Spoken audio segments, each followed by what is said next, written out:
కూటమి ప్రభుత్వం mega DSC పేరుతో అభ్యర్థులను మోసం చేసిందని, దీనికి నైతిక బాధ్యత వహిస్తూ విద్యాశాఖ మంత్రి నారా లోకేష్ వెంటనే రాజీనామా చేయాలని ఏలూరు జిల్లా వైఎస్ఆర్సీపీ అధ్యక్షులు దూలం నాగేశ్వరరావు, ఏలూరు నియోజకవర్గ ఇన్ఛార్జి మామిళ్లపల్లి జయప్రకాష్, చింతలపూడి నియోజకవర్గ ఇన్ఛార్జి కంబం విజయరాజు డిమాండ్ చేశారు. ఏలూరులోని గన్ బజార్లో గల A1 క్రిస్టల్ కళ్యాణ మండపంలో నిర్వహించిన సమావేశంలో వారు మాట్లాడుతూ 2025 మెగా డిఎస్సి నియామకాల్లో స్పోర్ట్స్ కోటా పోస్టుల కేటాయింపులో తీవ్ర అవకతవకలు జరిగాయని ఆరోపించారు.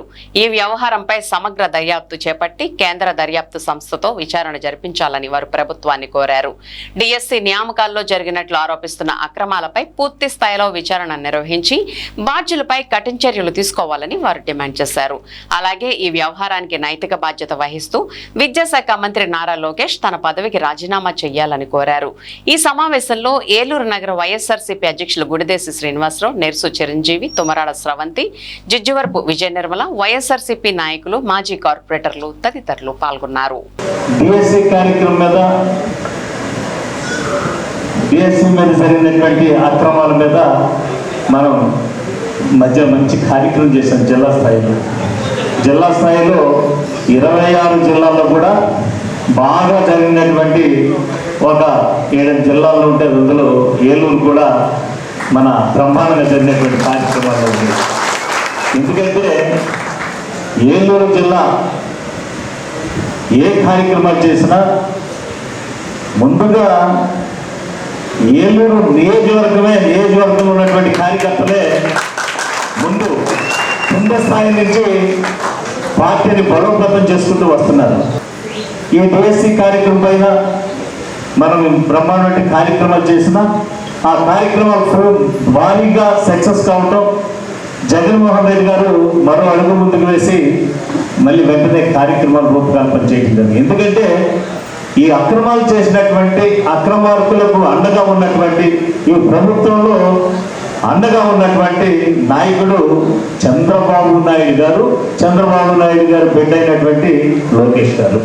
ఈ ప్రభుత్వం మరి మంత్రిగా ఉన్నటువంటి ఆ మంత్రి గారు లోకేష్ గారు వెంటనే రాజీనామా చేయాలనేటువంటి డిమాండ్తో ఈ రోజున అందరూ కూడా ఉన్నారు. దానికి మనమేమంటున్నామంటే వైఎస్ఆర్ కాంగ్రెస్ పార్టీ తరఫున ప్రత్యేకంగా సిబిఐతో దర్యాప్తు చేయించాలి. ఈ అక్రమార్కులుగా ఎవరైతే ఈ అక్రమార్కులు ఉద్యోగాలు పొందారో వాటినన్నింటినీ కూడా రెక్టిఫై చేయాలి. ఎవరైతే అర్హులు ఉన్నారో వాళ్ళందరికీ ఉద్యోగాలు ఇవ్వాలి. ముందు ఏదైతే సిబిఐకి దర్యాప్తు కోరి ఇచ్చి లోకేష్ గారు రాజీనామా చేయాలి. కూటమి ప్రభుత్వం గత 2 సంవత్సరాల క్రితం గద్దెనెక్కారు. గద్దెనెక్కిన మొదటి రోజు కూటమి ప్రభుత్వ అధినేత ముఖ్యమంత్రి చంద్రబాబు నాయుడు గారు సంతకం పెట్టిన తొలి సంతకం డిఎస్సి ఫైల్. ఆ డిఎస్సి ఫైల్ సంతకం పెట్టిన తర్వాత విద్యాశాఖ మంత్రిగా వారి కుమారులు లోకేష్ గారు పదవీ స్వీకారం చేసి తన తండ్రి చెప్పినట్టు మేము ప్రతి సంవత్సరం జాబ్ క్యాలెండర్ ఇస్తాం, ఈ జాబ్ క్యాలెండర్లో ఎన్నో వేల ఉద్యోగాలు మేము ప్రజలకు ఇస్తామని నమ్మగలిగారు. మాకు ఉద్యోగాలు వస్తే మేము వేచి చూస్తున్నాం అన్న తరుణంలో పరీక్షను ఒక బోధకలాగా చేసి ఆ పరీక్షకి తన వెనక పాదయాత్రలో తిరిగిన కార్యకర్తలను, తనను నమ్మిన వాళ్ళను తీసుకుని వారికి పేపరు తయారు చేసే విధానం కూడా వారికి అప్పచెప్పి వారందరికీ కూడా రాష్ట్రంలో మొట్టమొదటి ర్యాంక్ దగ్గర నుంచి స్పోర్ట్స్ కోటాలో ఫేక్ సర్టిఫికెట్లు పెట్టి వారందరికీ ఉద్యోగాలు ఇచ్చుకుని నిరుద్యోగులను బలి చేసిన ఈ లోకేష్ గారిని వెంటనే తక్షణం రాజీనామా చేయాలని డిమాండ్ చేస్తూ జగన్మోహన్ రెడ్డి గారి ఆదేశానుసారం మేము ఈ డిఎస్సిపై వారు రాజీనామా చేసేదాకా పోరాడుతూ ఉంటామని, దీనికి మా యొక్క వైఎస్ఆర్ కాంగ్రెస్ పార్టీ సైన్యులందరూ ముందుండి దీన్ని నడిపిస్తారని మేము ఆశిస్తున్నాం. కాబట్టి ప్రజలు గమనిస్తున్నారు.